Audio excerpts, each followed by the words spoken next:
Clara Rousset. Bonjour Jean-Philippe Denis. Clara Rousset, vous êtes maître de conférences en sciences de gestion et du management à l'Institut Agro Montpellier.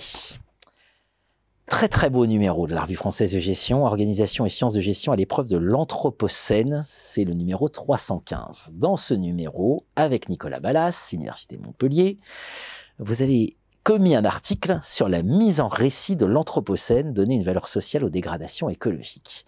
C'est un superbe papier qui démarre fort, qui démarre par une analyse d'une citation de dirigeant et qui nous pointe un paradoxe, c'est que finalement l'Anthropocène, c'est peut-être un concept contre-productif. Est-ce que vous pouvez nous expliquer en quoi ça peut être contre-productif ? Alors oui, effectivement, donc l'Anthropocène, le concept d'Anthropocène, s'il a participé à une large diffusion, une large reconnaissance des enjeux climatiques et écologiques contemporains, a été aussi pointé du doigt par les perspectives critiques en management pour son aspect controversé, avec des travaux qui soulignent le fait que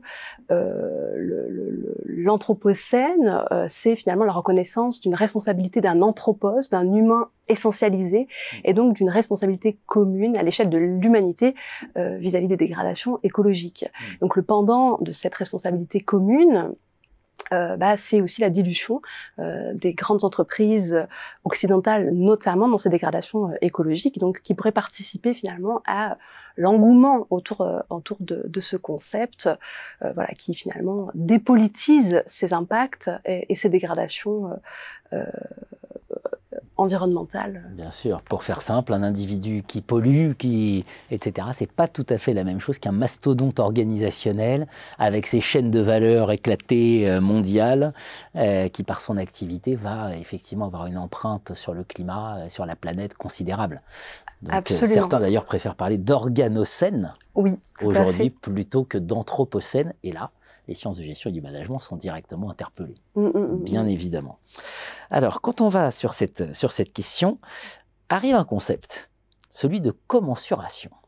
Qu'est-ce qu'il faut entendre par commensuration ? De quoi rend compte ce concept et comment il permet de se saisir de cette question ?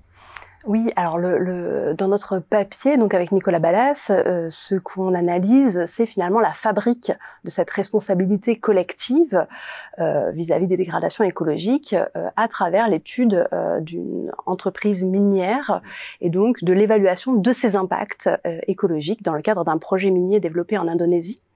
Et donc, on est plus particulièrement venu analyser deux types de pratiques RSE.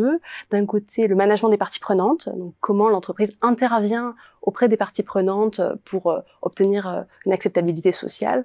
Et de l'autre côté, le reporting, donc les études d'impact environnemental dans lesquelles elle dresse le diagnostic et l'évaluation de ces impacts écologiques. Et donc, ce qui nous est apparu très important, c'est finalement le rôle central de cette pratique de commensuration dans l'évaluation de ces impacts. Et la commensuration, c'est finalement le fait de rapporter à une même valeur, à une même unité de mesure, des éléments, des constats, des impacts qui n'ont par essence rien à voir, qui ne sont par essence pas comparables.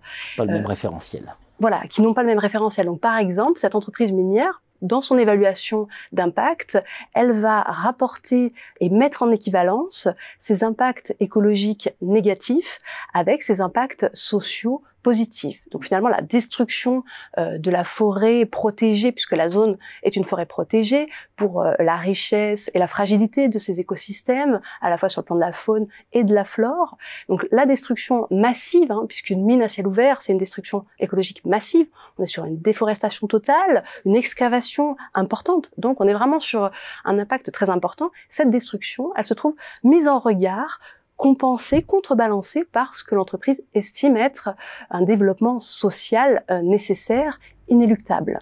Pour faire simple, on pollue la rivière, mais ça permet d'employer des gens qui vont travailler dans l'usine. Absolument. C'est le problème du coût social de Ronald Coase, on est exactement là-dessus. Absolument, voilà. Oui, tout à fait. Et ce coût social, comment vous proposez de vous en saisir et vous proposez de repolitiser notamment le débat sur cette question ?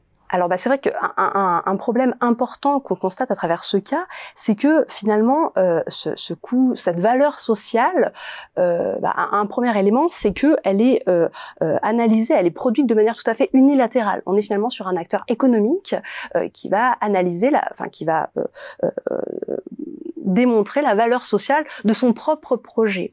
Et donc, ce qu'on voit, c'est que pour justifier de son impact extrêmement important sur la zone, l'entreprise va, dans une certaine mesure, fabriquer les problèmes dont elle se présente comme la solution. Et donc, par exemple, l'article montre comment son diagnostic des impacts vient fabriquer une situation de pauvreté par le cadrage, par une analyse qui vient cadrer les modes de vie locaux et les ontologies indigènes à travers un prisme tout à fait occidental et monétaire, économique, qui ne préexiste pas dans la zone. Et donc finalement, on est sur une fabrique de la pauvreté qui vient écraser l'ontologie indigène. Et on voit bien que le problème de cette commensuration, c'est que mettre en équivalence dégradation écologique et valeur sociale, ça devrait être un sujet débattu. Ça relève d'un choix qui est éminemment politique et qui se retrouve à basculer dans une sorte de nécessité morale, d'impératif de développement qui n'est quant à lui jamais questionné, jamais politisé à sa juste valeur. Merci à vous. Merci beaucoup.